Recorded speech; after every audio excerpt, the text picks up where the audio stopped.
Alors pour les patients porteurs d'une fracture de P1, c'est-à-dire à ce niveau, vous avez un appareillage qui vient jusqu'ici et qui vous plie les premières articulations, vous autorisant à bouger.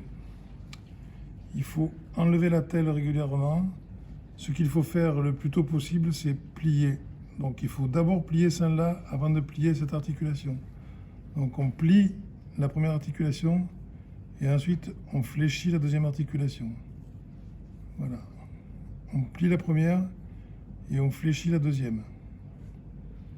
À partir de la deuxième semaine, il faut enclencher les deux systèmes, c'est-à-dire plier la première articulation, la deuxième, et pousser sur la troisième. Ce qui est capital dans ce genre de lésion, c'est de garder l'extension de la phalange du milieu. Donc il faut absolument commencer à vous mettre le doigt passivement en extension, s'il n'y arrive pas. Donc tirer dessus avec un appui et un contre-appui.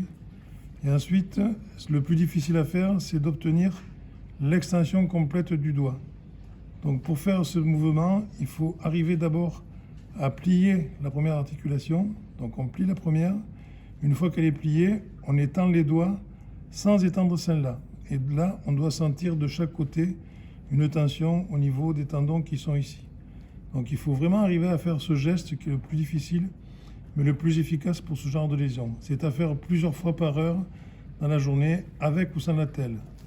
Et ensuite, il faut maintenir l'articulation du milieu et étendre la dernière phalange sans résistance.